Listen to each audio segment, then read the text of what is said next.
ज़मीन नहीं काँपते यहाँ, ज़मीन काँप जाती है। हमारे मुल्क के जो हालात हैं वो इतने मायूस कुन हो गए हैं, समझ नहीं आती इन हालात को बंदा किस तरह एक्सप्लेन करे। मतलब जिस नहज में इस हकूमत ने, इस पीडीएम ने, इस चोरों के टोले ने पाकिस्तान को पहुंचा दिया है, जहां हम एक बंद गली में खड़े हैं, हमें समझ नहीं आ रही कि कहां जाए। आगे कुआं पीछे खाई, सारे अदारे जो हैं मुतनाज़ा हो गए हैं।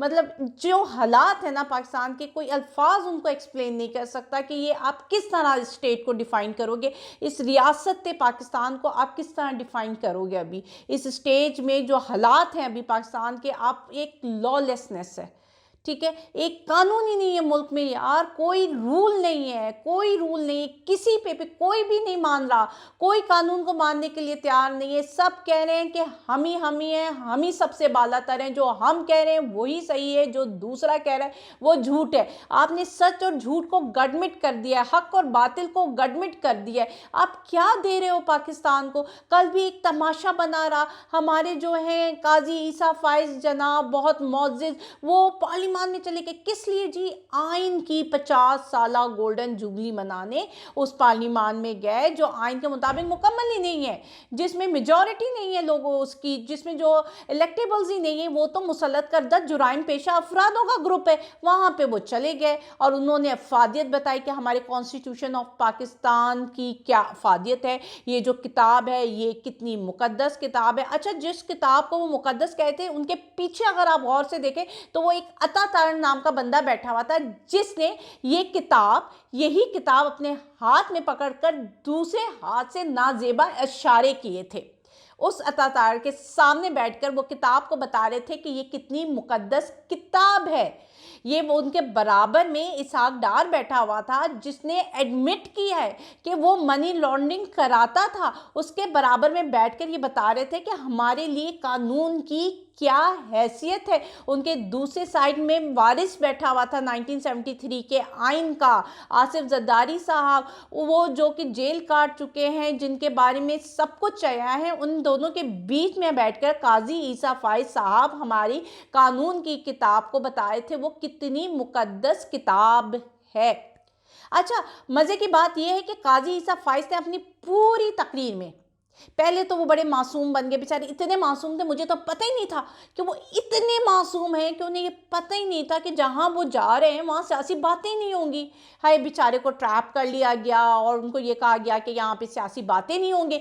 वो अपनी मासूमियत में आ गए और वो उधर चले गए, और वहाँ जाकर उनको पता चलता है कि यार उनके साथ क्या हो गया बेचारे के साथ, वहाँ पे तो सियासी बातें हो गई हैं। ठीक है, उसके बाद वो अपनी तकरीर शुरू करते हैं, तकरीर में वो किताब उठाते हैं, बताते हैं कितनी मुकद्दस किताब है, और फिर वो पूरी तकरीर में पाकिस्तान में मौजूदा आईनी बुरान पर कोई बात नहीं करते। वो बात करते हैं तो अपने मुंह मियाँ मिट्ठू बनते हैं। वो कहते हैं कि जी मैं तो इतना अजीम शख्स हूँ, मैंने 2 दफ़ा ओथ लिया है, मुझे बलोचिस्तान बुलाया गया और वहाँ पे जाकर मैंने जो जी कोर्ट बनाई, मैंने बड़े कारनामे अंजाम दिए, और जो मेरे अब्बू हजूर थे वो जो थे उन्होंने क्या लाजवाल कुर्बानियाँ दी हैं पाकिस्तान के लिए।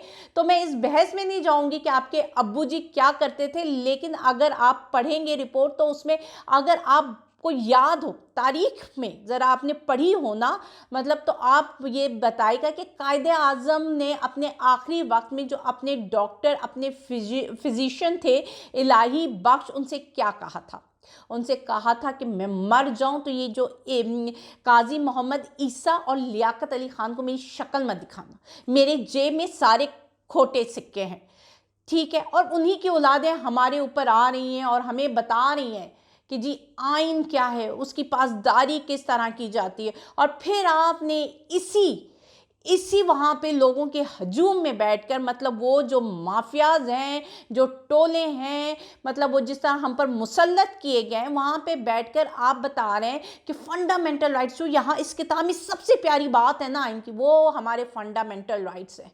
एक साल में इसी हुकूमत में जिसके सामने बैठकर आप ये बात बता रहे हैं, आपको नहीं पता कि क्या फस्तायत का अरूज रहा है इनकी एक साल में, पिछले एक साल में उन्होंने क्या क्या किए, उन्होंने क्या फ्रीडम ऑफ प्रेस पे कदगन नहीं लगाई। आपने स्पेशली मेंशन किया ना कि जी फ्रीडम ऑफ प्रेस है, फ्रीडम ऑफ इंफॉर्मेशन है, तो क्या फ्रीडम ऑफ इंफॉर्मेशन और फ्रीडम ऑफ प्रेस का नतीजा हम नहीं भुगत रहे? क्या ARY या बोल न्यूज़ उसका नतीजा नहीं भुगत रही है? कहाँ गई उस वक्त, कहाँ गई फ्रीडम ऑफ प्रेस जिनके लोगों के सामने बैठकर आप बात करें? आपने उनसे पूछा, इन लोगों से आपने पूछा कि यार तुमने किया क्या है पिछले एक साल में? तुम लोगों को उठा लेते हो क्योंकि वो बात करते हैं जो तुम्हें पसंद नहीं आती है। आपने ये सवाल किया उन लोगों से? वहां बैठकर आपने बड़े मासूमाना तरीके से कह दिया क्योंकि मुझे नहीं पता था ये सियासी बातें, लेकिन मैं कुछ नहीं कहूँगा क्योंकि आपका फ्रीडम ऑफ एक्सप्रेशन है। तो क्या इस कौम के 22 करोड़ लोगों का कोई फ्रीडम ऑफ एक्सप्रेशन नहीं है? 22 करोड़ लोगों का कोई हक नहीं है, कोई बुनियादी हक नहीं है? उसी असेंबली में बैठकर एक बिल दिया जाता है जिसमें कहा जाता है इलेक्शन कमीशन को इख्तियारात दिए जाएं कि वही तारीख तय करे। ठीक है, आप जो है यही जो आपके लोग बैठे हुए, जो पार्लियामान बैठी हुई है, ये जो आपके नुमाइंदे वहां पे सो कॉल्ड बैठे हुए हैं, वो जो है अवाम का बुनियादी हक vote, fundamental right to vote, वो छीन रहे हैं, वो नहीं दे रहे हैं। लेकिन आपने वहां पे इस किस्म की तो कोई बात नहीं की। और जब आपसे सवाल पूछा गया कि जी 90 दिन के अंदर इलेक्शन हो जाने चाहिए, तो आप चुप, फिर आपको चुप्पी लग गई, फिर आपसे बात नहीं हो पा रही थी। ठीक है, लेकिन वहां पे आपने ऐसी कोई बात नहीं की। उसी पार्लियामान में बैठकर सुप्रीम कोर्ट के इख्तियारात को महदूद किया जा रहा है, बिल मंजूर हो गया, फटाफट बिल मंजूर हो जाता है, तब चुप्पी। ठीक है ना, वहां पे एक बिल पेश किया जाता है कि जी ये पार्लियामेंट डिसाइड करेगी। वो हुक्म जो सुप्रीम कोर्ट ने कहा है कि ये हमारे वजीर आजम वॉच आउट करेंगे, वो देखेंगे कि फंड्स रिलीज किए जाते हैं कि नहीं, ये उनकी रिस्पॉन्सिबिलिटी है। तो उन्होंने सारा मुद्दा डाल दिया पार्लियामेंट में कि पार्लियामेंट डिसाइड करेगी कि फंड्स देने हैं कि नहीं देने, और ये सब आपके सामने, आपकी आंखों के सामने हो रहा है, लेकिन आप चुप बने हुए। अच्छा, ये वाला बिल जिसमें डिसाइड होना है कि फंड्स देने कि नहीं देना, इसके लिए एक थॉट प्रोसेस होगा। उसके लिए आपने 4-5 दिन ले लिए कि सब सोच विचार करेंगे, देखेंगे कि इस पे क्या हो सकता है, क्या नहीं हो सकता, और उसके बाद फिर इसका एक इजलास मुनक्किद होगा। अच्छा, बाकी चीज़ों में थॉट प्रोसेस क्यों नहीं होता? मतलब NRO 2 दिया गया, फटाफट बिल, दूसरा बिल लेकर आया महदूद करवाने का, फटाफट पास हो रहा है। तीसरा बिल आ रहा है कि जी इलेक्शन कमीशन के इख्तियारात को वसी किया जाए, उनको भी इख्तियार दिया जाए डेट देने का इलेक्शन की, वो फटाफट मंजूर हो रहा है।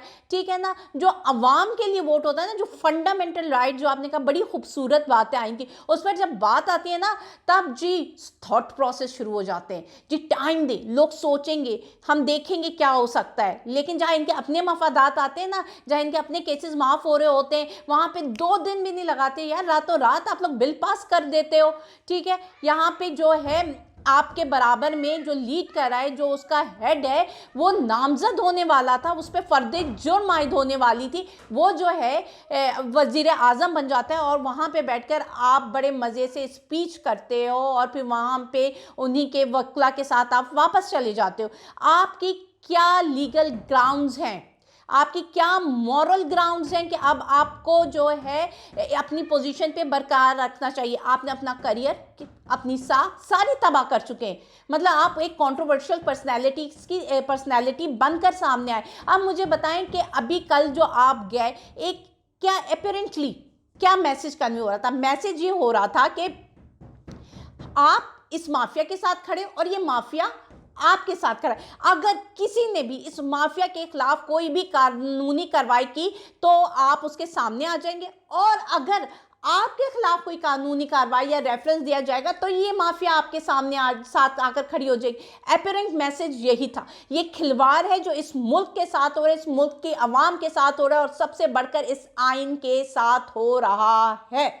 और दूसरी जो लेटेस्ट डेवलपमेंट पाकिस्तान में अभी हुई है इस्लामाबाद में, वो ये हुई है कि आपके अटॉर्नी जनरल शहबाज शरीफ से मिले और शहबाज शरीफ का कोई बड़ा ही अहम पैगाम लेकर जस्टिस अता बंदियाल की तरफ पहुंचे हैं।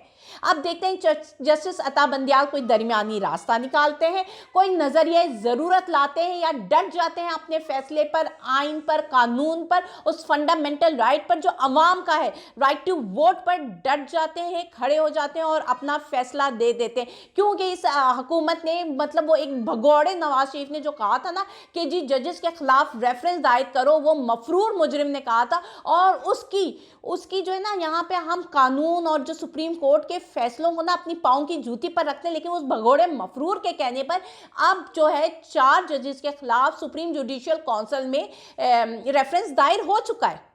ये है हमारे मुल्क के साथ ये खिलवाड़ हो रहा है। अब आप इस पूरे निज़ाम को किस तरह डिस्क्राइब करो, क्योंकि कोई वर्ड है आपके पास इस पूरे निज़ाम को डिस्क्राइब करने के लिए?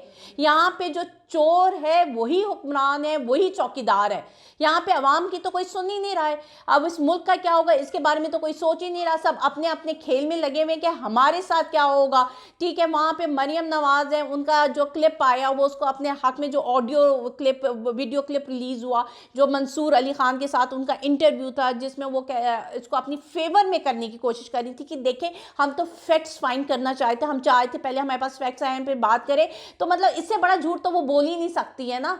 मतलब इससे बड़ा झूठ क्या होगा। आप BMW यूज करती रही हैं, आपको नहीं पता था कि अरशद शरीफ ने पूरी डिटेल्स नहीं बताती थी कि इसका टैक्स कौन पे करता है, किस सन में आई है, क्या है, सारा कुछ आप लोगों के सामने मौजूद है। मतलब आपने आवाम को बेवकूफ़ समझा हुआ है। लगता है कि आवाम अपनी आंखों में पट्टियां बांधकर बैठी हुई है, उसको कुछ नजर नहीं आ रहा, उसने आपको BMW में घूमते फिरते नहीं देखा है। और अब आप चली गई हैं सऊदी अरब। सऊदी अरब में सुना है कि कुछ वो शख्स जो गुमनाम है और गुमनामी में भी इंटरव्यू देता है, कभी वो दुबई की सड़कों पे नजर आता है, तो आज फिर वो सऊदी अरब की सड़कों में नजर आएगा। और अल्लाह से दुआ की जाएगी कि या अल्लाह लंदन प्लान कामयाब कर दे, और एक अच्छी हिकमत अमली डिफाइन की जाएगी दौरान उम्रा के किस तरह लंदन प्लान को कामयाब करना है।